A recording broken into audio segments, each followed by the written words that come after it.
प्रणाम आचार्य जी। एक्चुअली आज सुबह मेरी एक दोस्त से मेरी बात हो रही थी। वो मेरी 20 साल पुरानी दोस्त है और कहीं ना कहीं ये मेरी आदत है कि थोड़ा सा जो भी चीज़ मुझे अच्छी मिलती है मुझे लगता है कि वो मैं सबके साथ शेयर करूं। तो पिछले कुछ 2 सालों से जब से मैं आपसे जुड़ी हुई हूँ, तो मेरे को जो भी आपकी वीडियो अच्छी लगती थी या जो भी था मैं उसके साथ शेयर करती रहती थी। बट वो स्पिरिचुअली किसी और को शुरू से फॉलो कर रही है, लेकिन वो इन 2 सालों में परेशान ही थी किसी ना किसी चीज़ से। तो मुझे लगता था शायद ये वीडियो या कोई ना कोई मदद उसकी कर देगी। तो आज कुछ ऐसा हुआ कि बात करते करते हमारी लड़ाई हो गई इस बात पे कि उसको लगा कि मैं बहुत ही ज़्यादा इम्पोज कर रही हूँ आपको उसके ऊपर। कि उसने बोल भी दिया कि तुम अपनी बातों से मुझे बहुत ज़्यादा इम्पोज कर देती हो, मुझे नहीं सुनना। और मतलब सबके अपने अपने तरीके होते हैं। तो उसने मुझे एग्जांपल्स देने शुरू करे कि हर इंसान अलग अलग तरह से बना होता है, सबकी चॉइसेस अलग होती हैं, किसी को कैसे समझ में आता है, किसी को कैसे समझ में आता है।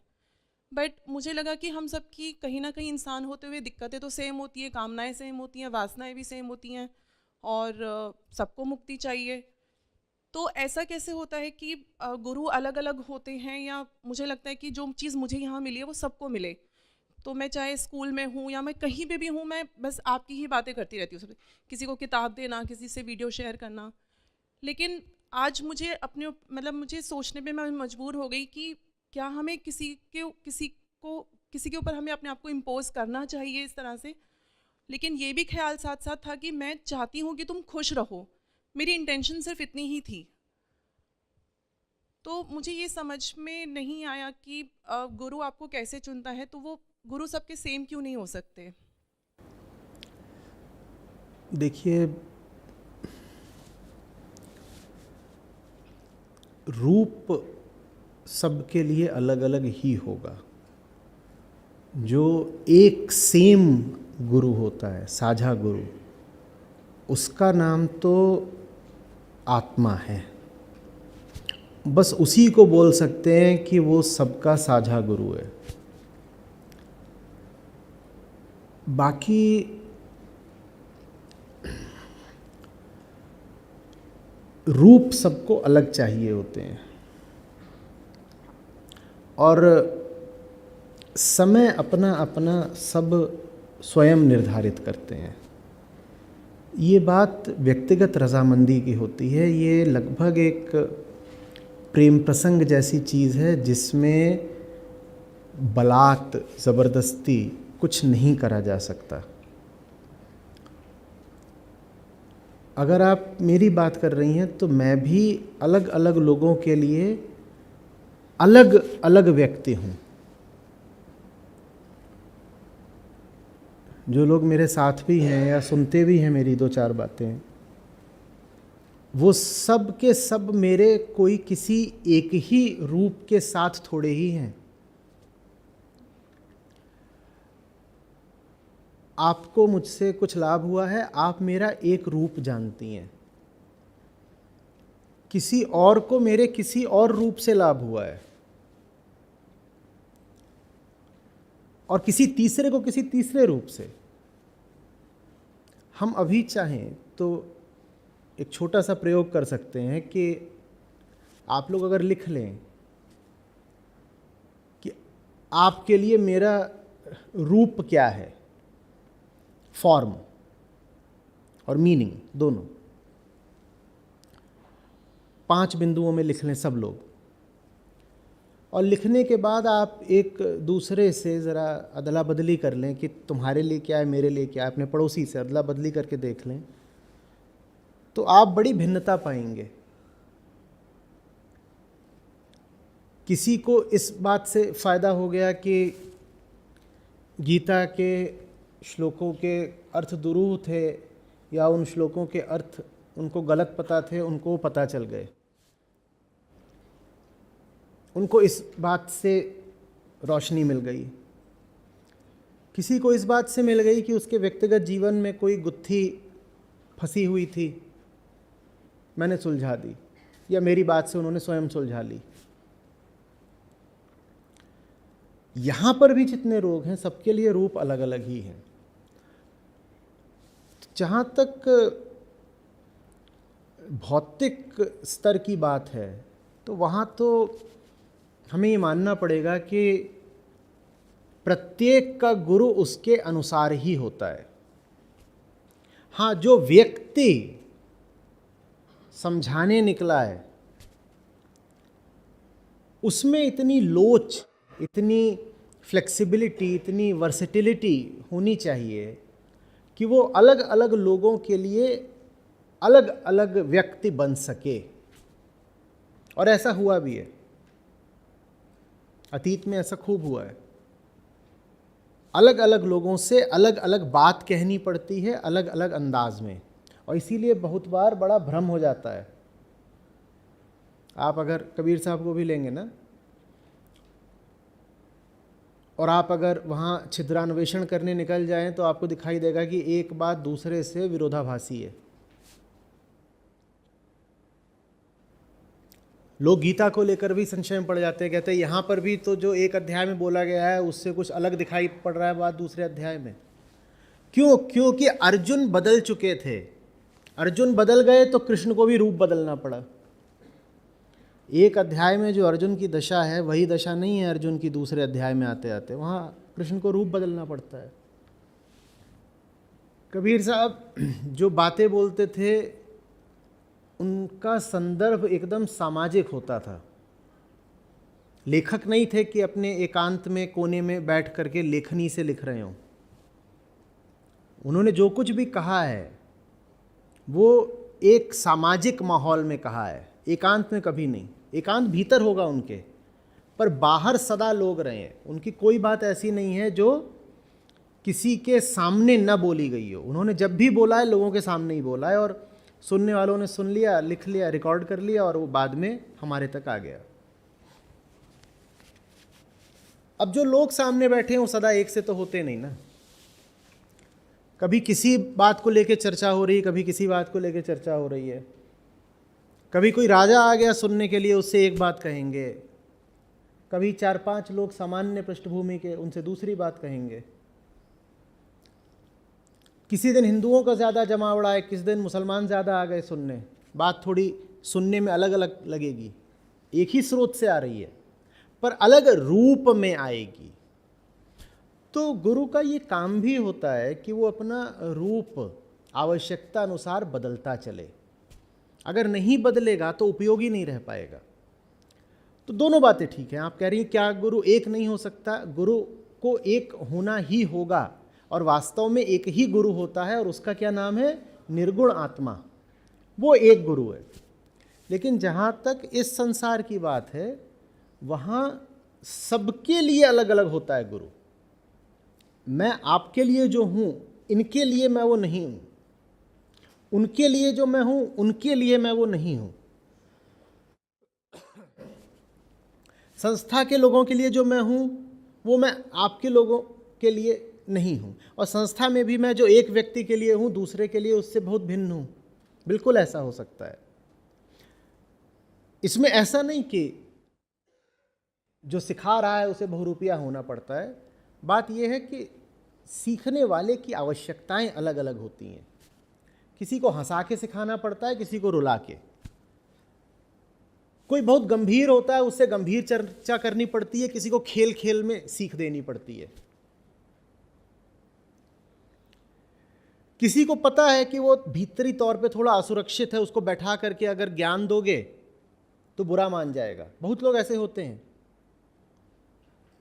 उनको बैठाओ और उनसे कोई ज्ञान की बात बोलो तो वो आहत हो जाते हैं। वो कहते हैं हम कोई बेवकूफ़ हैं कि तुम हमें ज्ञान दे रहे हो। तो उनसे फिर दूसरे तरीके से बात बात में धीरे से जो बात कहनी हो कह देनी होती है, ताकि उनको बुरा ना लगे। और कुछ लोग होते हैं जो थोड़ा ज़्यादा दम दिखाते हैं, उनके साथ ज़्यादा छूट ली जा सकती है। उनको सीधे सीधे बात जस की तस बोली जा सकती है। तो अलग अलग तरीके से बोलना पड़ता है। अब आपको जो पसंद आती है बात, वो आप आगे भेजती हैं। वो बात पसंद किसको आई है? मुझे।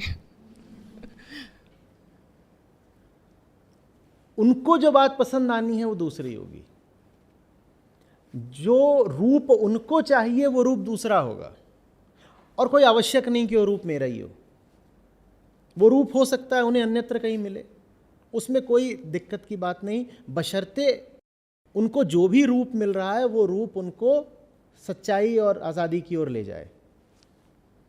उद्देश्य ये तो है भी नहीं ना कि कोई व्यक्ति किसी एक रूप से बंध जाए। उद्देश्य क्या है? आत्मा की ओर जाना। उद्देश्य तो वो है, जो भी रूप आपको उचित पड़ता है, लाभप्रद, उपयोगी पड़ता है, उधर ले जाता है, वो रूप ठीक है, हमें उसमें क्या आपत्ति है, बहुत अच्छी बात है ये तो। और ये भी समझिएगा,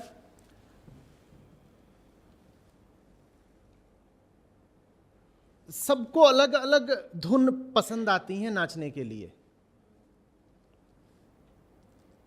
सबको।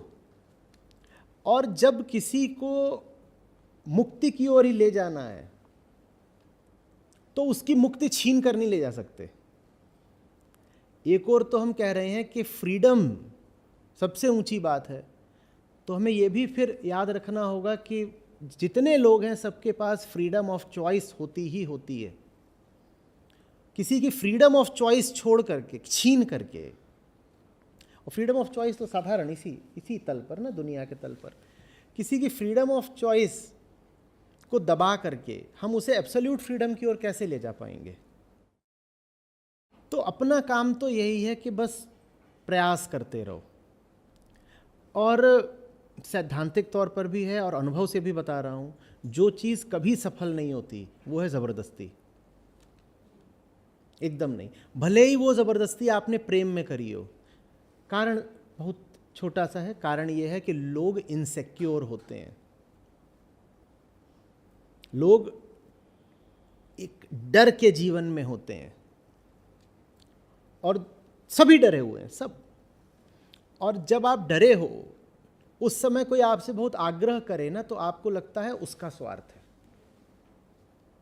एक डरे हुए व्यक्ति के पास जाकर आप किसी चीज़ का बहुत आग्रह करेंगे तो उसको पहला ख्याल यही आएगा कि ज़रूर आपका कोई स्वार्थ है, नहीं तो ये व्यक्ति इतना आग्रह क्यों करता। जिसको अभी मदद की दरकार ना हो, उसकी ज़्यादा मदद करने निकल जाओ तो वो हिंसक हो जाएगा, आपका ही मुंह नोच लेगा। उसको तो यही लग रहा है ना कि पूरी दुनिया स्वार्थी ही है, तो अगर कोई मेरी ओर आ रहा है तो स्वार्थवश ही आ रहा होगा।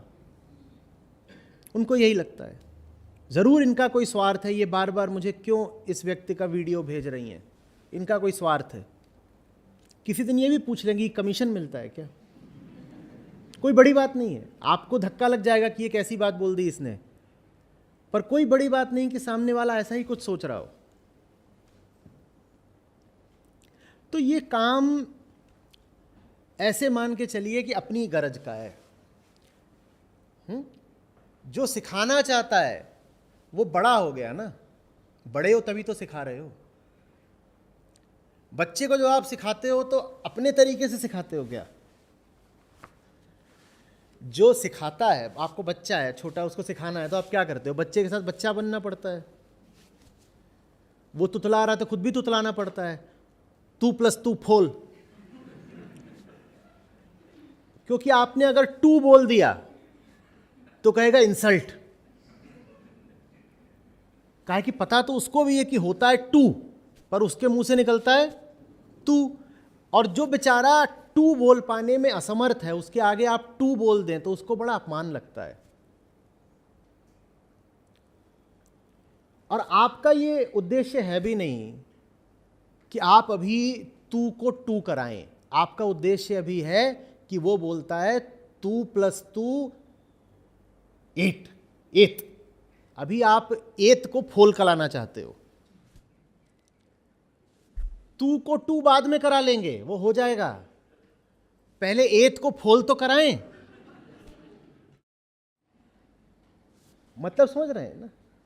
अगर आपने रूप को लेकर के जिद और आग्रह शुरू कर दिया तो 8 फोल कभी नहीं हो पाएगा। जो बड़ा है उसको ही झुकना पड़ता है, जो बड़ा है ना उसको ही झुकना पड़ेगा। छोटे से उम्मीद करना कि वो झुके, हो ही नहीं पाएगा। छोटे को ये सुविधा ही नहीं है कि वो झुके, बड़े को ही रूप बदलने पड़ते हैं। कभी एक से एक तरह की बात करनी पड़ती है, दूसरे दूसरे तरह की बात करनी पड़ती है, तीसरे की स्थिति देखकर और जिद देखकर उससे तीसरे तरह की बात करनी पड़ती है। आप यहाँ आए हैं, मैं आपका बड़ा आभारी हूँ। आप इतनी धूप में यहाँ पर आए हैं, समय लगा करके, दूर से तकलीफ़ सह करके, रुपया खर्च करके आप यहाँ आए हैं। आपसे मैं जैसे बात कर सकता हूँ, मैं वैसे बात अन्य लोगों से थोड़ी करता हूँ। हर महीने कई बार जाना पड़ता है अलग अलग फोरम्स पे, उन्होंने आमंत्रित करा होता है, जाता हूँ। आमंत्रण भले उनका है, पर फिर भी वो अजनबी हैं थोड़े। तो वहाँ मैं इतनी बेखुदी से बात नहीं करता। उनके साथ औपचारिकता एक रखनी पड़ती है, उनसे एक अलग तरीके से बात होगी। उनसे बिना लाग लपेट के मैंने वैसी बात कर दी जैसी आपसे करता हूँ तो बात उखड़ जाएगी। नहीं, आपका एक संबंध है, आप एक तल पर आ गई हैं और वहाँ आप रिजोनेट कर रही हैं, तो आपको कुछ चीज़ें बहुत सहज लगती हैं। जो पहली बार सुन रहा है या जिसके पास सुनने के विरुद्ध कोई बैरियर है, बाधा है, उसको मेरी बहुत सी बातें सहज नहीं लगेंगी। वो पहले दूसरे वाक्य पर ही अटक जाएगा, बोलेगा ये क्या बात कर दी, ये बोल रहे हैं कि सब कुछ प्रकृति है। अच्छा जी, ये कैमरा प्रकृति है? हाँ हाँ हाँ, बताओ अगर ये प्रकृति है तो कौन सी पेड़ पे लगता है? वो यहीं अटक जाएगा। अब आप क्या करेंगे बताइए? क्योंकि उसके लिए प्रकृति का क्या अर्थ है? पेड़ पौधे और जानवर को प्रकृति जानते हैं। तो जैसे ही मैंने बोला कि जो कुछ है, ये कैमरा, ये गिलास, ये चश्मा, ये पेड़, ये मेज़, वो यहीं पे अटक गया। इसके आगे वो सुन ही नहीं पाएगा। वो बोलेगा ये इनके गुरुजी वो बताते हैं कि सोनी का कैमरा पेड़ पे उगता है। इतने तो मंदबुद्धि हैं वो। अब क्या करोगे बताओ? तो धीरे धीरे सामने वाले की बुद्धि देख करके और सामने वाले का समय देख करके, हमें कोई कल्ट थोड़ी बनाना है कि हमारे पीछे फॉलोअरशिप चले। उनको अगर किसी और रास्ते से समझ में आता है तो कोई और रास्ता ठीक, जिसको जो रास्ता सही पड़ता हो उसके लिए वही रास्ता बढ़िया। आचार्य जी, मुझे ऐसा भी लगा बीच में, जैसे वो करती थी वीडियो शेयर तो देखती भी थी, कुछ फ़ायदा भी हुआ कुछ, लेकिन ऐसा लगा मुझे जैसे कई बार गुरु को लेके अहंकार आ जाता है ना कि अच्छा मैं तुम्हारे गुरु को फॉलो कर रही हूँ तो मतलब क्या मेरे गुरु काम नहीं कर रहे हैं, दैट टाइप्स। वो एक फीलिंग कि अभी डिफेंडिंग मोड में आ गए कि नहीं मैं तो अपने, देन शी स्टार्टेड सेइंग कि मेरी तो परिस्थितियाँ अलग है इसलिए तुम्हारा वो काम नहीं करेगा। तो फिर मुझे लगा कि जो बात सच है वो तो सबके लिए सच है ना, वो तो सेम होनी चाहिए सबके लिए। तुम्हारा सत्य और मेरा सत्य अलग कैसे हो सकता है? तो फिर मुझे वो आप समझ गई ना? हाँ जी। जो निर्गुण है वो सबके लिए सेम होगा, पर सगुण तल पर तो सबको अलग अलग ही ट्रीटमेंट चाहिए, है ना? स्वास्थ्य एक ही चीज होती है पर दवाई अलग अलग अलग अलग होती है। धन्यवाद आचार्य जी।